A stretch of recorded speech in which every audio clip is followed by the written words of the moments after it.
things that you're up against teaching kids in modern day America.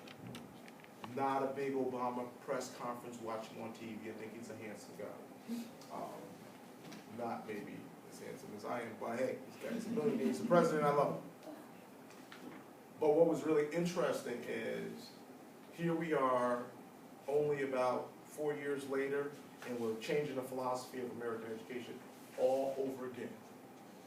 We just finished eating No Child Left Behind being the greatest thing since marshmallows over roasted fire. Now they're telling us it wasn't marshmallows, it was gumdrops, and the fire really wasn't real. So now they want us to do something totally different. We really don't know what it is, but we know it's going to be better than No Child Left Behind. Well, it really doesn't matter too much what's coming down to replace that, because we have to now fix whatever was broken that the young kids or the older kids have already been processed through with the No Child Left Behind. So what are we going to do about those children?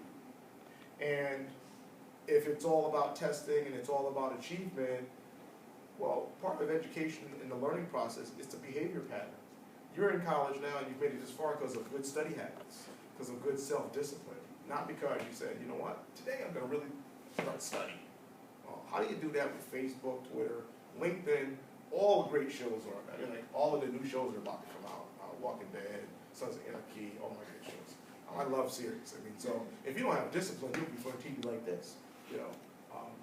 So, in order for us to get a good regiment of young people who can actually learn, those tools and foundations that are often talked about, great teachers, great schools, pens and pencils, pads, notebooks, the latest stuff, means nothing if they do not have the self-discipline and the behavior pattern to sit still and realize that what they're going to be reading for the next 10 to 15 minutes can potentially make it easier for them to read 5 years from now for the next 5 hours. How do you train that? How do you change the struggle that we're having right now with policing? Policing, teaching, and you can call it the whole DCF syndrome, the social work syndrome, is nobody really knows what the exact solution is to deal with the young people. So when you're teaching, I don't know, an 8-year-old and they're going off the wall, what are you going to do in school? You're going to hit the buzzer, and will they have a panic buzzer behind your desk like in the 7-Eleven? Beep, emergency aid. You sit down here, man. Things are going to be great. And you're going to hit that button, and they're going to come, and they'll haul them out, and you don't want to deal with them, and where does it go? Police come to you. Where do police take them? Police has to call up grandma, or mom, or an aunt. Now the difference between what you're going to be teaching and who you're going to be teaching in 2012 and what was taught in 1980. In 1980, when you pulled a young person out of school or pulled them out of class, the mother or father were coming to get them. In 2012, chances are DCF is the guardian. Chances are the aunt is the guardian. Chances are the next door neighbor is, we'll call it the hood guardian. They're not really the guardian, but mom is like, I'm not dealing with them, so you got them. And grandma's like, she growing in her child. So your ability to try to connect, if that's your strategy to really get the most out of your students is to connect, I'm going to really connect with the family, and I'm just going to, I'm going to call them up on the phone, and I'm going to give everybody my cell phone number, and I'm going to call them, and they're not going to call you back. What are you going to do? You're going to go to the house and visit them? You're going to call DCF? DCF is going to tell you, well, we've got an open case, and you're a mandated reporter, and thank you. Say, no, I'm not calling to be a mandated reporter. I was just calling to just get a follow-up on what's going on. So you're entering into an active system of everybody trying to figure out what is the best angle to, let's just call him John John. What is the best angle to get 8-year-old John John from? Every time I tell 8-year-old John John to read, he goes ballistic. I mean, he just acts up, he throws stuff, he does stupid things. And part of what we are finding, and this is why I found out working with young people, both as a police officer and a social developer, is that a lot of the younger, particularly your younger African-American boys, struggle with reading. They struggle with reading. They struggle with reading comprehension.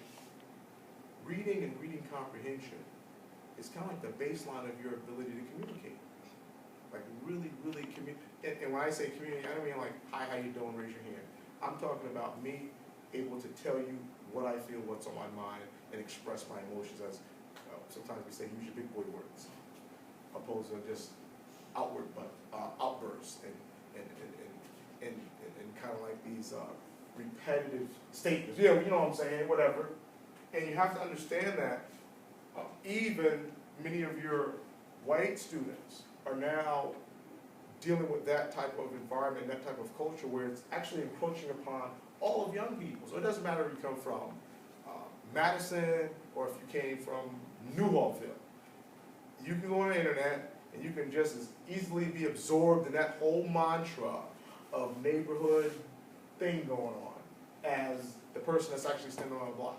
And you can actually program yourself to an extent, a lot of the young people do, because they want to be a part of that, they would say peer pressure, to be a part of that bigger thing. What happens is you're reading more, your young people are reading more Facebook, they're reading, watching more simple shows like SpongeBob, where things are just little lines, little joke lines, little pun lines. Nobody's reading J.D. Salinger's, Nathaniel Hawthorne. Most of the young kids don't even know what Puss in Boots is. I remember the book Puss in Boots along with Peter Pan and all. There was a whole series of books. Now there's a series of movies. So you lose that. You lose that ability to remember what you read. If you can't remember what you read, and then you as a teacher is going to now put that young man and say, it's time for you to read. You've really almost kind of highlighted his worst fault. That I can't read and I don't want nobody to know I can read, but now you just put me on the spot and I don't feel good. I don't want to do it. I have a headache. Can I go to the bathroom? You're going to see all of these kind of signs where the students will try to make a reason why they will not have to put somewhat their skills to test. What do? I know back in